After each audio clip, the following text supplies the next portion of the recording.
नमस्कार। AB news खबरको साहित्यिक कार्यक्रम स्रष्टा र साहित्यमा यहाँहरूलाई हार्दिक स्वागत छ। म भगवती बस्नेत। साप्ताहिक कार्यक्रम स्रष्टा र साहित्यमा हामी नेपाली भाषा, साहित्य, कला र संस्कृतिको क्षेत्रसँग सम्बन्धित एकजना स्रष्टासँग भेटवार्ता गर्ने गर्छौं। आजको भेटवार्ताको लागि हामीसँग हुनुहुन्छ डाक्टर साधना पन्त प्रतीक्षा। हृदय भन्यो बाँसुरीले धुन हरायो, मेरो पनि आकाशबाट जुन हरायो। रित्तिएसी मनभरिका आस्था अनि विश्वास, के भयो र ढुकुटीको सुन हरायो, मेरो पनि आकाशबाट जुन हरायो। डलर टिप्ने सपना देख्दै आज पनि हेर, डलर टिप्ने सपना देख्दै आज पनि हेर, हिजो जस्तै बेवारिसे कुन हरायो, मेरो पनि आकाशबाट जुन हरायो। भयो कस्तो कठै आज यो देशको हालत, भयो कस्तो कठै आज यो देशको हालत, गरिबको भकारीको घुन हरायो, मेरो पनि आकाशबाट जुन हरायो। हृदय भन्यो बाँसुरीले धुन हरायो। साहित्यको विविध विधामा कलम चलाउने साहित्यकार डाक्टर साधना पन्त प्रतीक्षाको जन्म 2029 सालमा बुबा भोजराज पन्त र आमा शारदाको कोखबाट लिमी ठाना पर्वतमा भएको हो। स्कुले जीवनदेखि नै साहित्यमा रुचि राख्ने साधनाको पहिलो रचना सौगात पत्रिकामा 2044 सालमा सेवा शीर्षकमा प्रकाशित भएको थियो। साधनाले नवप्रभात मावि पोखराबाट स्कुलको शिक्षा पूरा गरिन् भने प्रभात बहुमुखी क्याम्पस पर्वत फलेवासबाट आइकम पास गरिन्। अध्ययनशील साधनाले महेन्द्र बहुमुखी क्याम्पस बागलुङबाट बिए पास गरिन्। उनले रिमालका नाटकमा नारी समस्या शीर्षकमा एमफिल गरेकी छिन् भने विजय मल्लको नाटकमा नारीवाद शीर्षकमा विद्यावारिधि गरेकी छिन्। उनी 2049 सालदेखि शिक्षण पेशामा प्रवेश गरिन्। उनले आफ्नो साहित्यिक यात्रालाई पनि सँगसँगै जोडाइन्। उनले विद्यालयदेखि सुरु गरेको शिक्षण यात्रा अहिले त्रिभुवन विश्वविद्यालय कीर्तिपुरमा सह प्राध्यापकको रूपमा कायमै रहेको छ। बहुमुखी प्रतिभाकी धनी साधनाले कथा, लघुकथा, गजल, समालोचना जस्ता विधामा विभिन्न कृतिहरू प्रकाशित गरेकी छिन्। विसङ्गत जीवन र समसामयिक युगीन यथार्थका ज्ञाता नारी स्रष्टा साधना नारी संवेदना र पीडालाई विषय बनाएर नारी भित्रको विद्रोही रूप र शक्तिको पहिचान गराउने प्रतिभा हुन्। उनका प्रकाशित कृतिहरू रगतका दुई रङ, अतृप्त आकाश, संदिग्ध समयका पाइला, नदीका तिर्खाहरू, व्यावहारिक समालोचना, विविध रूप, नारी समस्याका आलोकमा रिमालका नाटक, लैङ्गिक समालोचना, सिद्धान्त र प्रयोग, नारीवादी सैद्धान्तिक मान्यता र नाट्य समालोचना, नेपाली साहित्यको प्रवर्धनमा अखबारहरूको भूमिका लगायत विभिन्न पुस्तकहरू प्रकाशित छन्।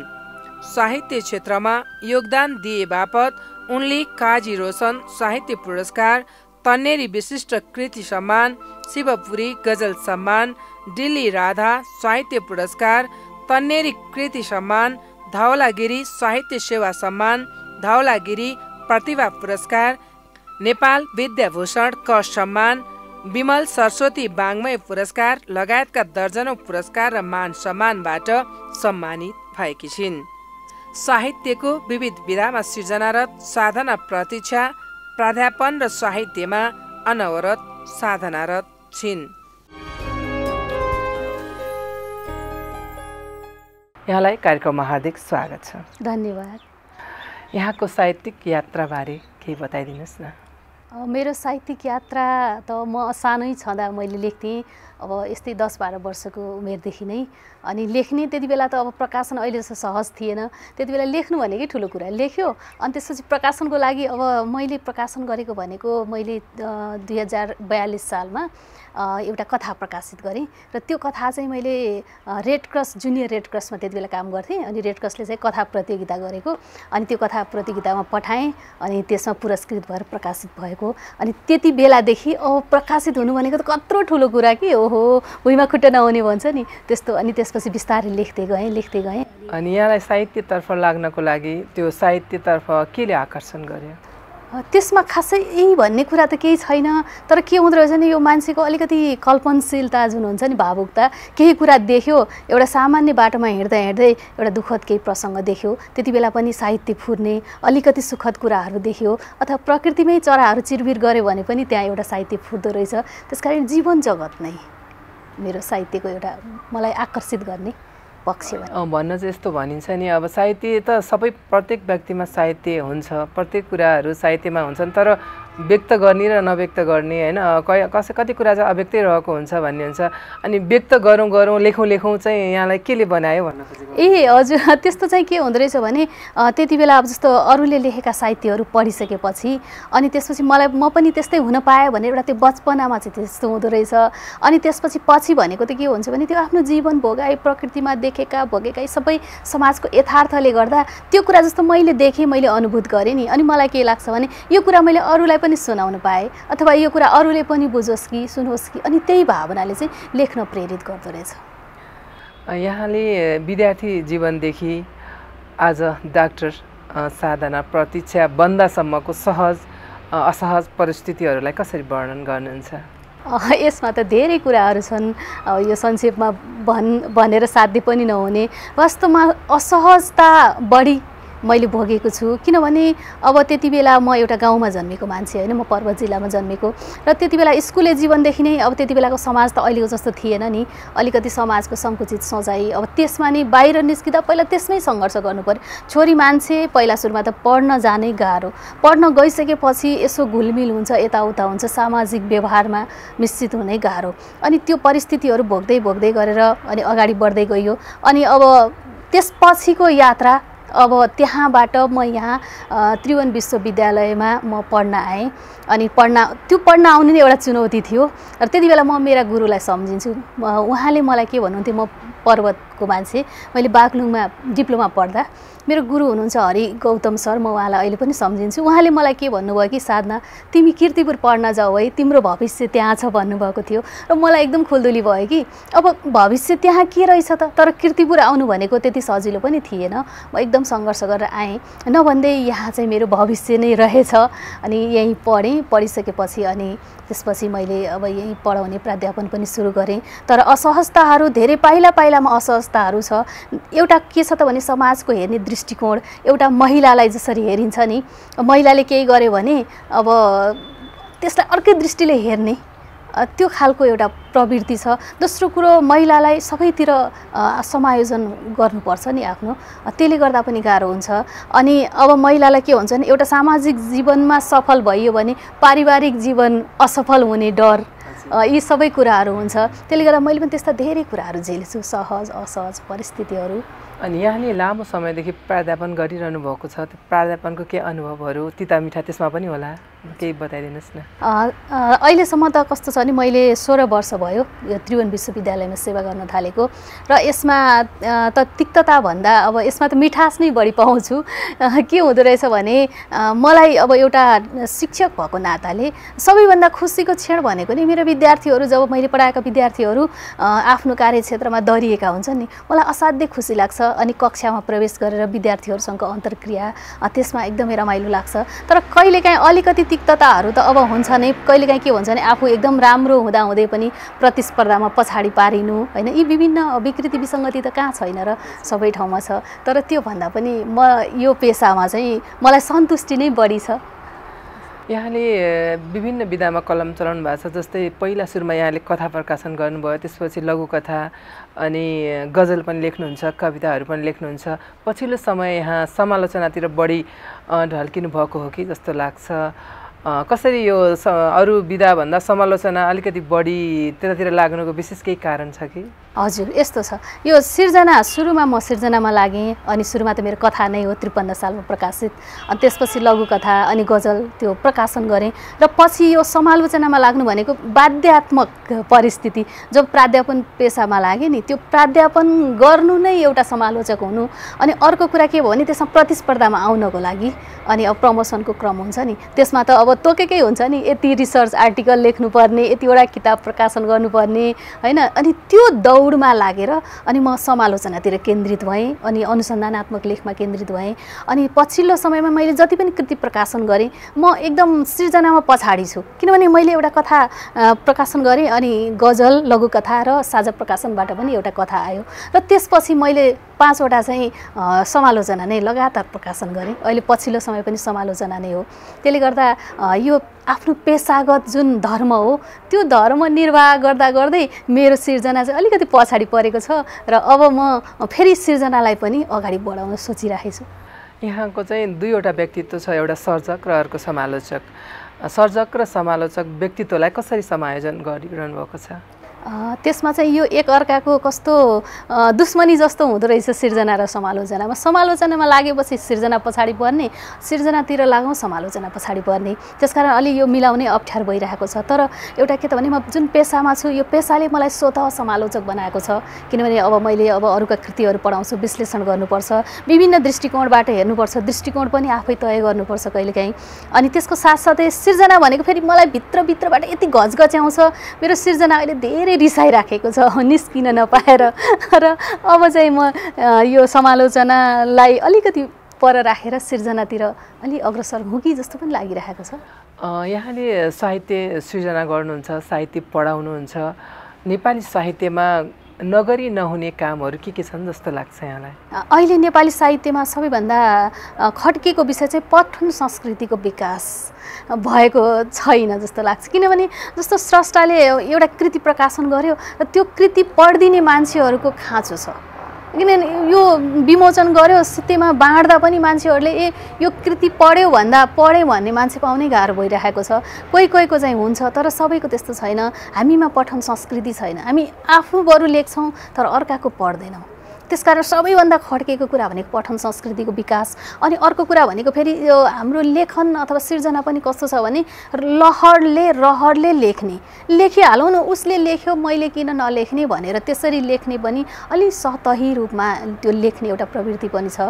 त्यसकारण एउटा त पठन संस्कृतिको विकास गर्नु पर्यो। अर्को कुरा लेख्ने भनेको यसलाई एउटा ठट्टाको रूपमा नलिखन एउटा गहन रूपबाट त्यसरी जानुपर्छ। त्यसले समाजलाई पनि केही सुधारोस् हैन, समाजका केही नैतिक शिक्षाका कुराहरू पनि दियोस्। त्यसमा चाहिँ कस्तो खालको साहित्य लेख्नुपर्छ अबको पुस्ताले जस्तो लाग्छ यहाँलाई? अबको पुस्ताले हुन त अब साहित्यमा नैतिकता जोड्यो भने फेरि त्यो आदर्शोन्मुख यथार्थवादी त्यो गुरुप्रसाद मैनालीको त्यो समयलाई हामी सम्झिन पुग्छौँ।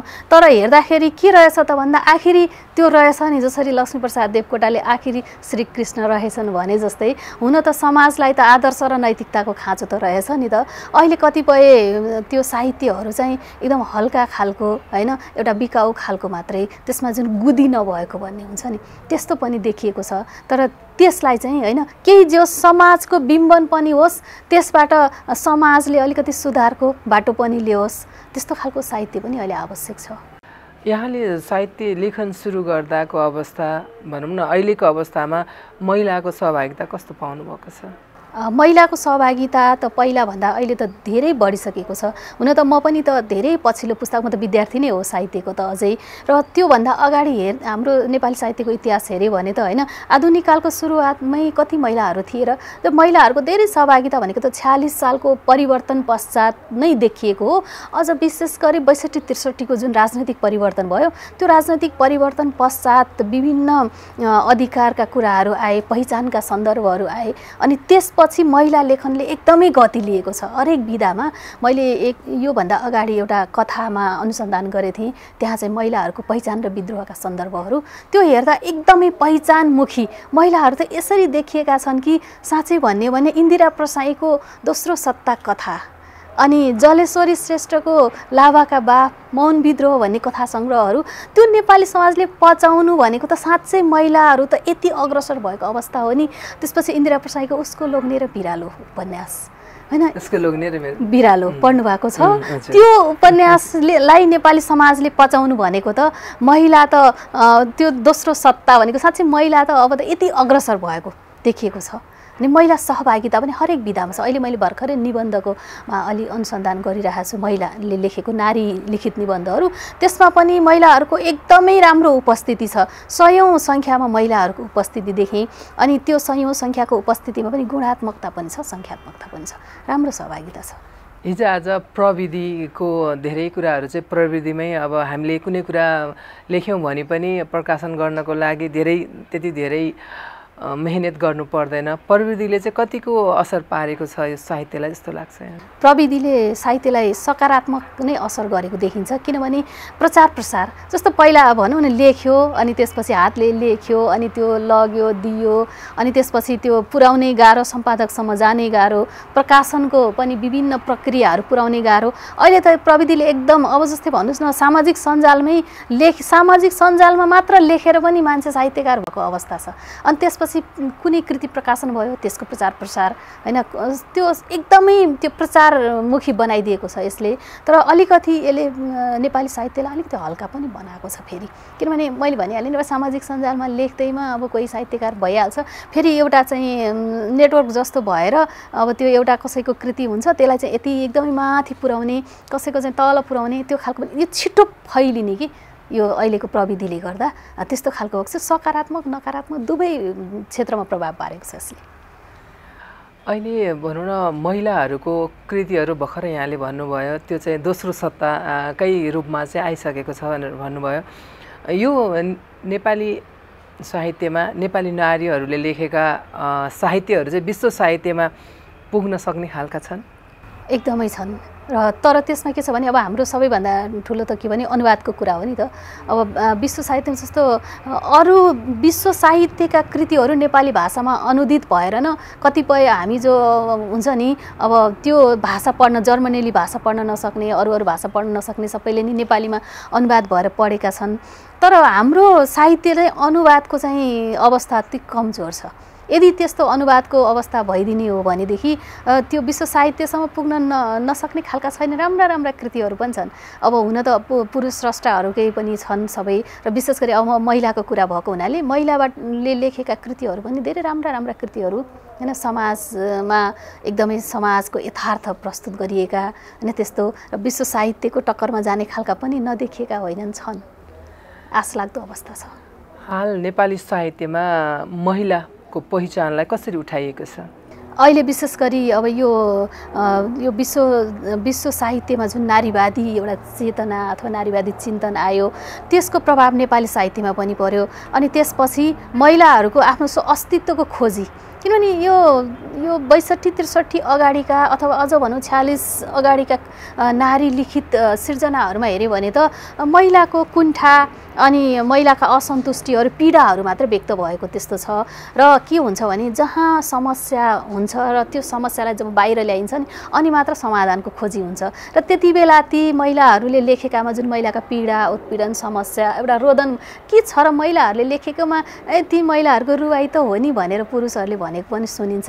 र तिनै रुवाईहरू, तिनै कुण्ठाहरूले जुन देखाइदियो नि समस्या छ भनेर, त्यसपछि त्यसको समाधानको खोजी भयो। र 62-63 पछि नारी स्रष्टाहरू त अनि आफ्नो अस्तित्वको कि म पनि केही हुँ, मेरो पनि अस्तित्व छ हैन।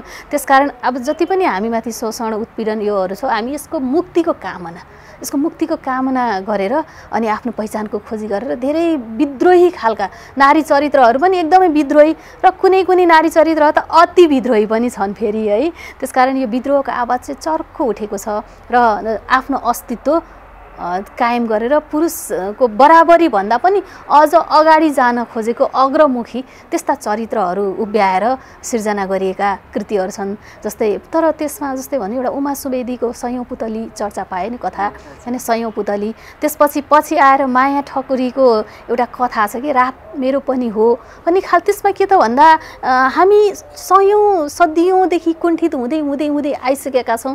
तर हामीले सहँदै अब कति सहने, हाम्रो सहनशीलताको सीमा अब पार भइसक्यो। अब हामी उन्मुक्ति चाहन्छौँ भनेर त्यो उन्मुक्तितर्फ त्यस्तो उडान गर्दै गरेको अवस्था देखिन्छ अहिले चाहिँ। यहाँले रिमालको नाटकमा चाहिँ नारी समस्यामा चाहिँ एमफिल गर्नुभयो, त्यस्तै गरी विजय मल्लको नाटकमा नारीवादमा चाहिँ विद्यावारिधि गर्नुभयो। यहाँलाई चाहिँ नारी सम्बन्धी नै समस्या, नारीवादकै बारेमा लेख्नु अथवा त्यसैको बारेमा अध्ययन गर्नुको मुख्य रहस्य चाहिँ के हो? यसमा चाहिँ के भने, जस्तो मैले भने नि, विश्व परिवेशमा जुन सिद्धान्तहरू आउँछन्, जुन विचारधाराहरू आउँछन्, अनि त्यो नेपाली साहित्यमा अथवा नेपाली समाजमा आउन समय लाग्दो रहेछ। अनि त्यतापट्टि आइसकेर त्यो प्रचलन भइसक्यो धेरै, अनि त्यसपछि बल्ल हामी कहाँ आउँछ, अनि हामी कहाँ भर्खरै त्यो चिन्तन आइरहेको। अनि त्यसपछि म स्वयं एउटा नारी, म एउटा आफ्नो समाजमा छु, मेरा भोगाइहरू र म जस्तै महिलाहरूका भोगाइ पनि मैले हेरेँ। अनि त्यसपछि अब यो अस्तित्व भनेको आफूभित्र पनि अस्तित्वले जुरमुर गर्न थाल्यो र अरूभित्र पनि हेर्छु त्यही खालको छ, एक खालको उडान भर्न खोजेको अवस्था छ। तर समाजको पुरातन जुन सोचाइहरू हो नि, हाम्रो त पुरुष प्रधान समाज, अनि त्यो समाजले पखेटा काट्न खोजिरहेको, चरा उड्न खोजिरहेको त्यो खालको एउटा सङ्क्रमणकालीन अवस्था देखेपछि मलाई साँच्चै खोजी गर्न मन लाग्यो। अनि त्यसपछि के रहेछ त भन्दा, पुरुष स्रष्टाहरूले जुन सिर्जना गरे, ती सिर्जनामा महिलाका आवाजलाई कसरी मुखरित गरेका छन् त? किनभने नारीवादले त वास्तवमा के भन्छ भने नारी केन्द्री हो र नारीका समस्या नारीले मात्र देख्छ, पुरुषले देख्न सक्दैन भन्ने त्यो हो नि नारीवादको जुन मान्यता। तर हामी कहाँ चाहिँ फेरि नारीवादी मान्यताको सुरुवात चाहिँ पुरुष स्रष्टाहरूबाट गरे। र मैले भने विश्वेश्वर प्रसाद कोइराला प्रथम यस्ता स्रष्टा हुन् जसले नेपाली साहित्यमा त्यो मनोविश्लेषण त हो नै, साथै नारीवादी चिन्तन पनि प्रवेश गराए। त्यो उनको कथा जुन चन्द्रवदन भन्ने कथा हो, त्यो चन्द्रवदन मनोविश्लेषण मात्रै छैन, वास्तवमा एउटा समाजमा महिलाको यौनिक सन्दर्भमा उत्पीडनको सशक्त प्रस्तुति छ भनेदेखि अनि मलाई लाग्यो कि साँच्चै पुरुष स्रष्टाहरूले त्यो नारीलाई कहाँ राखेका रहेछन् त, कसरी उनीहरूले महिलाका समस्याहरू प्रस्तुत गरेका रहेछन्। अनि उनीहरूमा चाहिँ पहिचानको त्यो पुरुषले लेखेका साहित्यले महिलाको पहिचानको आवाज उठाएका छन् कि छैनन् भनेर खोजी गर्न मन लाग्यो। अनि रिमालको नाटकमा हेरेँ र रिमालले जुन मसान नाटक लेखे नि, त्यो समय 2003 सालको समयमा त्यो मसानको हेलेन जस्तो पात्र खडा गराउनु भनेको त, त्यो विद्रोही चरित्र भनेको त एकदम उनमा त त्यो नारीवादी चिन्तन रहेछ नि त। अनि कसरी त्यहाँ मुखरित भएको छ भन्ने कुरा त्यहाँ मैले हेरेँ, साँच्चै उनी नारीवादी चिन्तन युक्त नै लेखक रहेछन् भन्ने त्यहाँबाट मैले सिद्ध गरेँ। र पछिल्लो समयमा अनि विजय मल्लमा आएँ विद्यावारिधीमा, र विजय मल्लले त झनै एकदमै जस्तो जिउँदो लास नाटकमा जुन महिलाको समस्याहरू देखाए, अनि त्यसपछि अन्य नाटकहरू माधुरी जस्तो नाटक,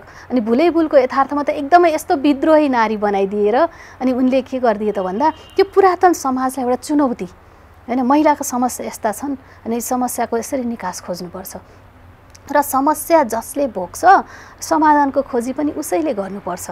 समस्या महिलाको हो भनेपछि किन पुरुषले खोज्दिनु, तिमीहरू आफै खोज न त भन्ने खालको एउटा महिलालाई नै अग्रसर गराइदिएको अवस्था मैले ती कृतिहरूमा भेट्टाएँ।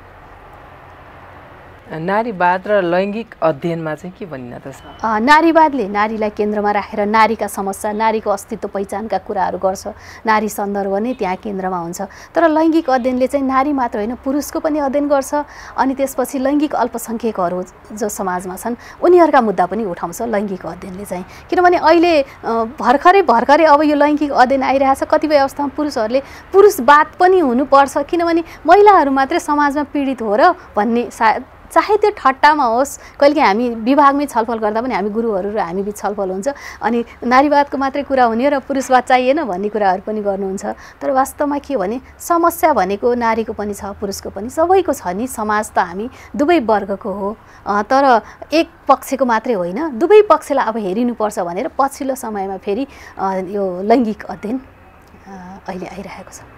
यहाँको हुन त अब यहाँ आफूले पनि आफूलाई म साहित्यको विद्यार्थी नै हो भन्नुहुन्छ, तर पनि आजको जीवनसम्म आइपुग्दा आफ्नो त्यो हिँडेर आएको बाटोलाई फर्केर हेर्दा यहाँलाई कस्तो अनुभूत हुन्छ? मैले कस्तो काम गरेँ अथवा अझै कस्तो काम गर्न बाँकी छ जस्तो लाग्छ? साँच्चै म फर्केर हेर्ने त्यति अहिलेसम्म फुर्सदै पाएको छैन गर्दा गर्दै। तर कहिलेकाहीँ यसो सोचेँ भने साँच्चै मैले धेरै गरिसकिरहेछु जस्तो लाग्छ। र त्यो कति बेला लाग्छ भने जब मलाई कुनै सङ्घ संस्थाले सम्मानित गर्ने प्रस्ताव आउँछ नि, अनि म सोच्छु ए साँच्चै मैले केही गरेकी रहेछु नि त, जस्तो लाग्छ। अब म भने नि पर्वत जिल्लाको लिमिठाना एउटा गाविसमा जन्मेर हुर्केर त्यहाँबाट आफ्नो अध्ययन गर्दै यहाँसम्म आइपुग्नु र नेपाली साहित्यमा एउटा विद्यार्थीमै भए पनि अब जस्तो दरिए तपाईँले मलाई यहाँ प्रस्ताव गर्नुभयो होइन, यो कुरा देख्दा मैले धेरै नै उपलब्धि हासिल गरेछु जस्तो लाग्छ। तर फेरि अर्कोतिरबाट लाग्छ होइन मैले अझ धेरै गर्न बाँकी छ, यो त भर्खरै सुरुवात मात्रै हो, अझै मैले धेरै गर्न बाँकी छ जस्तो लाग्छ। यहाँको लेखन समय चाहिँ कुन हो? लेखन समय त बडो गाह्रो छ। अब क्लास नभएको बेला चाहिँ यसो दिउँसोमा पनि मिलाएर लेख्छु अनि रातिमा अब अहिले त पहिला जस्तो विद्यार्थी जीवन जस्तो एकदमै त्यो सशक्तिकरण पनि नहुँदो रहेछ, अलिक गाह्रै हुन्छ अहिले चाहिँ लेख्न। त्यो समय चाहिँ यही भन्ने नै हुँदैन, जति बेला पाएँ त्यति बेला होइन। कतिपय स्रष्टाहरूले भन्नुहुन्छ म चाहिँ रातिको समय लेख्छु भन्नुहुन्छ, कतिपयले चाहिँ अब त्यस्तै फुर्सदको बेलामा कसैले भन्नुहुन्छ म बसमा हिँड्दा पनि सम्झिरहेको हुन्छु लेखिहाल्छु भन्ने पनि हुन्छ। अनि एउटा इन्सपाइरेसन भनौँ न, एउटा प्रेरणा पाएको हुन्छ नि हजुर स्रष्टाहरू जस्तोबाट, भोलिका स्रष्टाहरूले कसरी लेख्न पर्दो रहेछ भन्ने कुरा नि एउटा हुन्छ। त्यसको लागि त जस्तो तपाईँले भन्नुभयो अनि साँच्चै कुरा हो, त्यो कहिलेकाहीँ अप्ठ्यारो बेलामा पनि त्यो साहित्य फुरिहाल्छ। काम गरिरहेको हुन्छ, के गरिरहेको हुन्छ, आफूलाई आइहालेको हुन्छ अनि त्यति बेला हतपत्त त्यो काम यसो थाती राख्यो अनि आयो सर र टिप्यो, त्यो यही बेला भन्ने नै नहुने। त्यसमा आफूले नै त्यसलाई समय व्यवस्थापन गरेर कसरी हुन्छ, अरू जुन प्राथमिकतामा नपर्ने कामहरूलाई अलिकति पछाडि राखेर होस्, त्यो आफूमा आएको जुन सृजनशीलता छ त्यसलाई चाहिँ व्यक्त गरिहाल्नु पर्दो रहेछ। यहाँको विचारमा कला साहित्य र जीवनको अन्तर सम्बन्ध कस्तो रहेको पाउनुहुन्छ?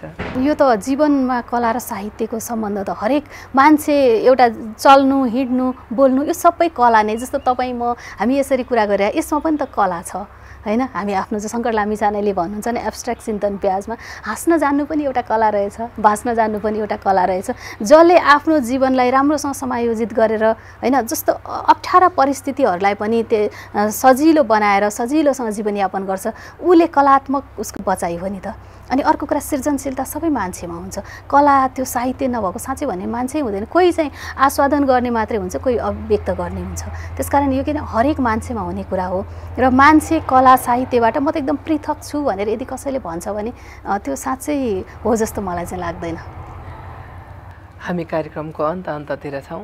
अन्तमा कार्यक्रम स्रष्टा र साहित्य हेरेर बस्नुहुने हाम्रा आदरणीय दर्शक श्रोताहरूलाई के भन्न चाहनुहुन्छ? सबैभन्दा पहिला त म मेरा विचारहरू सुन्नुभयो कार्यक्रम हेरेर, यसको लागि हार्दिक धन्यवाद दिन्छु। र त्यसपछि अर्को कुरा मैले अघि नै भने नेपाली साहित्यलाई माया गरौँ र पठन संस्कृतिको विकास गरौँ। आफ्नो क्षेत्रबाट जसरी हुन्छ हामीले साहित्यको होइन आफ्नो साहित्यलाई कसरी अगाडि बढाउने भनेर यसलाई माया गरौँ, यही नै म उहाँलाई भन्छु। यहाँको अमूल्य समय र विचारका लागि हार्दिक धन्यवाद। मेरा विचारहरू राख्ने मौका दिनुभयो यसको लागि यहाँलाई पनि हार्दिक धन्यवाद। कार्यक्रम स्रष्टा र साहित्यको आजको निर्धारित समय सकिसकेको छ। अर्को हप्ता पुनः एकजना स्रष्टासँग उपस्थित हुनेछौँ। खबर भित्रको खबरको लागि हेर्दै रहनुहोला एभी न्युज खबर। नमस्कार।